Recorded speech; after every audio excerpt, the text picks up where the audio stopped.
بسم اللہ الرحمن الرحیم۔ آپ کے سامنے ایک مسئلہ عرض کرنا ہے۔ اس سے پہلے ایک بات یہ سمجھ لیں کہ اللہ تعالی فقہ کو سمجھنے کے لیے عقل سلیم بھی عطا فرمائے۔ پیغمبر صلی اللہ علیہ وسلم نے ارشاد فرمایا من یرید اللہ بہ خیرا یفقہہ فی الدین۔ اللہ تعالیٰ جس کے ساتھ بلائی کا ارادہ فرماتے ہیں اس کو فقہ کی سمجھ بھی عطا فرماتے ہیں، دین کی فقاہت، دین کی سمجھ عطا فرما دیتے ہیں۔ تو مفہوم مخالف یہی ہے کہ اللہ جس کے ساتھ بلائی کا ارادہ نہ کرے تو اسے دین میں فقاہت بھی نصیب نہیں فرماتے۔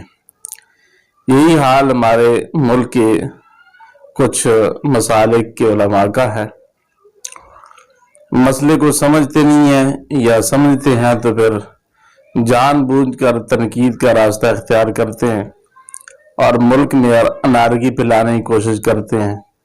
پھر وہ مسئلہ سوشل میڈیا کے لوگوں کے ہاتھ چڑھ جاتا ہے اور ایک عدم مچ جاتا ہے بدتمیزی کا اور بے ادبی کا طوفان برس رہا ہوتا ہے۔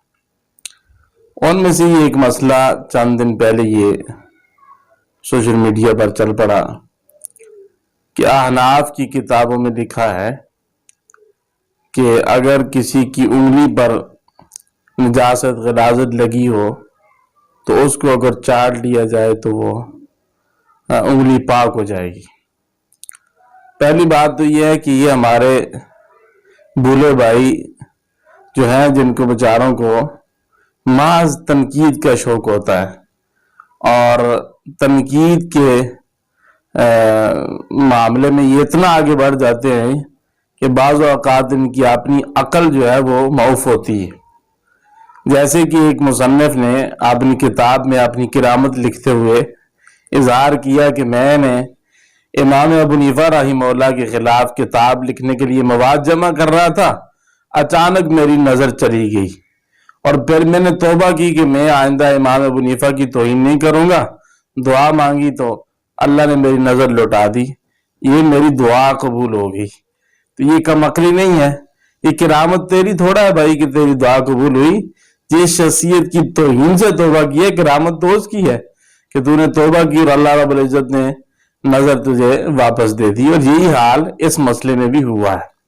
تو بھائی یہ مسئلہ فقہائے احناف نے پاگل قسم کے لوگوں کے لیے جو اماموں کی تقلید کو شرک سمجھے ہیں تو انہی کے لیے تو لکھا ہے کہ کبھی کسی پاگل کی انگلی پر جو ہے وہ غلاظت لگ جائے اور وہ پاگل انگلی کو چاٹ لے، پاگل تو ہوا، وہ تقلید سے دائرہ سے باہر تو ہوا، اس کو بندہ کیا کر سکتا ہے؟ تو اگر وہ انگلی چاٹ لے اور پھر چاٹی ہوئی انگلی کسی پانی میں ڈال دے اور وہ پانی نہ پاک نہیں ہوگا، مسئلہ دراصل یہ اتنا ہے۔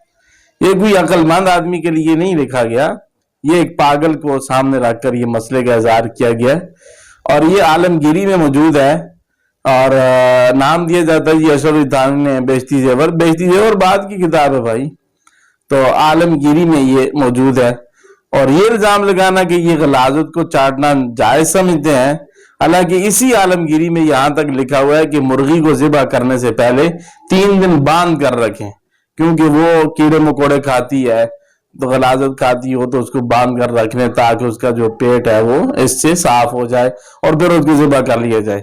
اتنا احتیاط کا قول کسی اور کتاب میں بھی تمہیں ملتا ہے فقہ حنفی کے علاوہ، تو اس کے باوجود پھر یہ الزام دھرنا کہ یہ کہتے ہیں غلاظت جو ہے نا چاٹنا جائز ہے، نعوذ باللہ۔ اس طرح دوسرا مسئلہ جو اس وقت کافی جو ہے وہ سوشل میڈیا پر زیر بحث ہے، ہمارے پاس بھی کوئی صاحب اس دن 2 دن پہلے تشریف لائے، مصروفیت تھی ٹائم نہیں دے سکا، تو یہ کوا وہ بھائی کوا کھانا جائز ہے؟ پہلے مسئلے کو تو سوچو خدا کے بندو، کوے کی 3 قسمیں ہیں۔